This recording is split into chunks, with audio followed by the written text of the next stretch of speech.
and has been eulogized by many in the country as one that touched their lives in one way or the other. And as we continue to get those sentiments, we have our reporters on the ground. Jeff Kirui is on standby right there to give us the latest. What is the feeling right there? It is day 3, Jeff. What are you getting from the people and the citizens who have turned out to pay their last respects?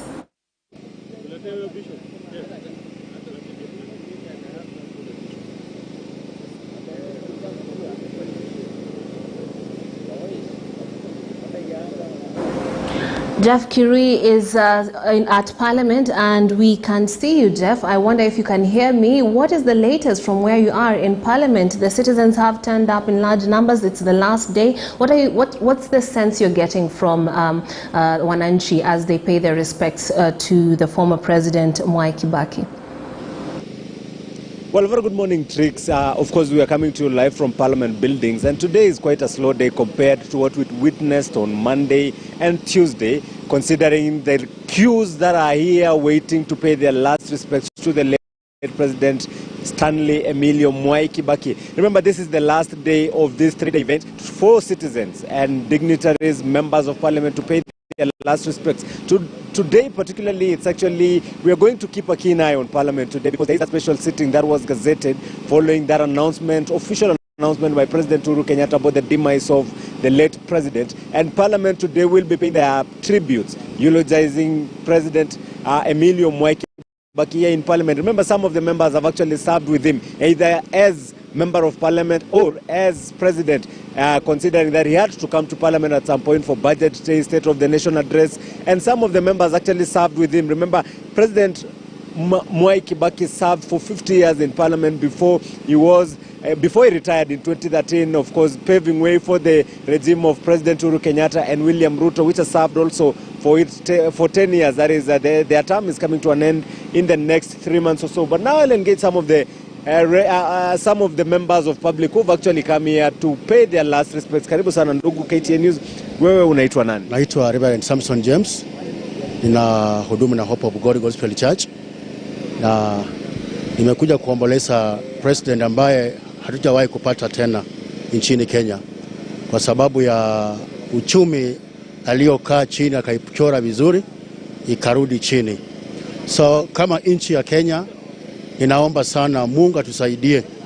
President wamekuwa wengi, lakini hatujapata kama huyo ambaye anaweza kurekebisha mambo. Alipigania mambo mengi sana katika nchi, hata upande wa dini tukaona huduma ikaenda vizuri. Mimi najua wewe una shughuli kule nje, una kazi unafaa kuwa unafanya, lakini leo umejitolea kuja hapa.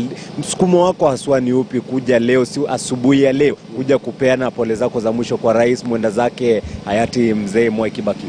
Msukumo wangu sana sana ni kwamba ni heshima kubwa ambayo tukweli nimewacha pale, ni heshima kubwa, na msukumo mkubwa sana ni kwamba amekuwa kiongozi ambaye ni kielelezo, kiongozi ambaye amekuwa mpole, kiongozi ambaye amekuwa kijali kila mmoja, kiongozi ambaye hajajiringa, hata hakutaka vitu zingine zipewe katika jina lake, lakini aliachilia katika nchi ya taifa ili liwe na baraka. Mwisho kabisa, kabla sijakuachilia uende, sijui wewe usio wako kwa viongozi wa sasa wanaweza iga nini haswa kutoka kwa Mheshimiwa Mwai Kibaki? Lazima wawige ile kazi ya uaminifu, ile kazi ya bidii, na ile kazi ambayo haina ukabila. Naam, asante sana. Pia naomba kuzungumza. All right, I can't speak to you. I can see. Now you can tell us, what do you remember of the late President Mwai Kibaki? I've seen you are here very early in the morning to pay your last respects. What is it, that key issue that you want to remember, or rather you remember about President the late Mwai Kibaki? Well, as a senior citizen, I've come here to celebrate the impact he has left on the nation. Even over 10 years after he left us, we can still sense his legacy.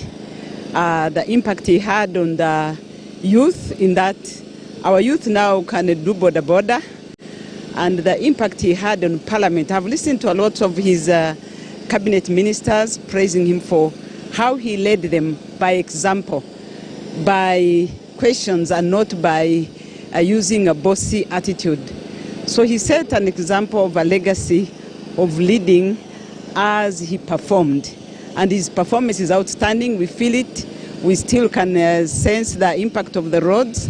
We still have seen the fact that throughout the time when he was there, he had a very great performing cabinet.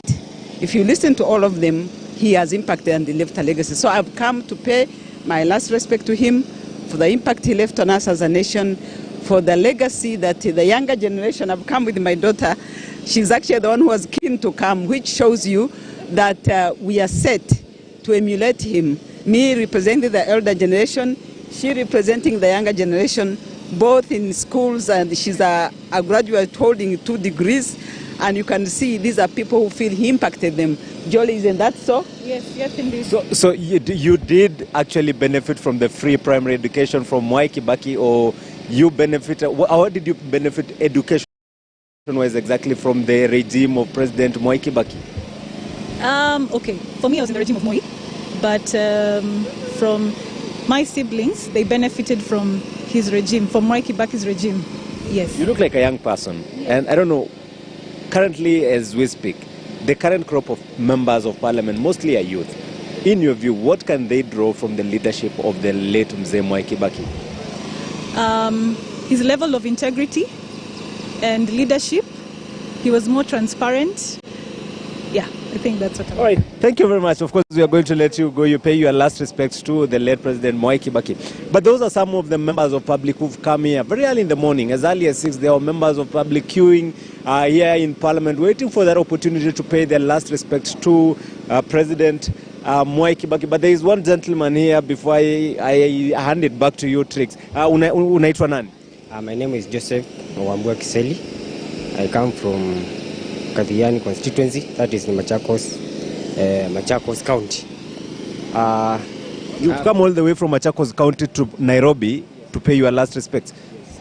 I have done that because of the profound love I have for the departed president. He was my president, and I am a beneficiary of the policies that he put in place when he came to power.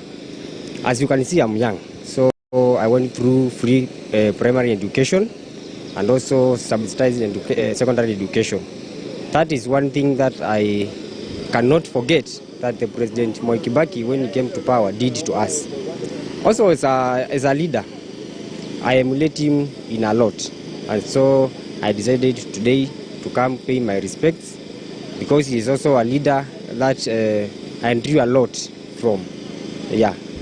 Well, of course, Trix, those are some of the sentiments from members of public paying their last respect to Mzee Mwai Kibaki.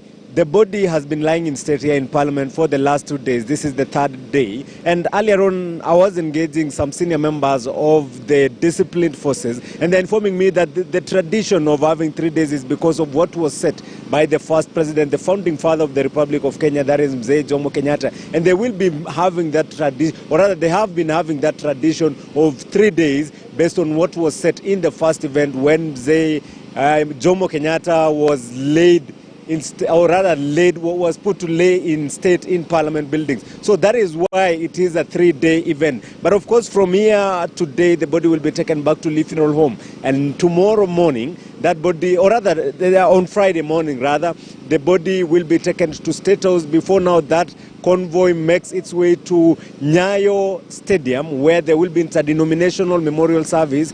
About, or rather, at least 10 presidents will be expected to grace that event. Some of them who have managed to interact at a personal level with the late Mzee Mwai Kibaki. Thank you very much, Jackie Rui, who's bringing us those sentiments from Wananchi live from Parliament. We shall be looking to you for more updates as that goes by. Tradition, very important, right there, element that he has pointed out. And of course, given the numbers that we have witnessed over the past 2 days, clear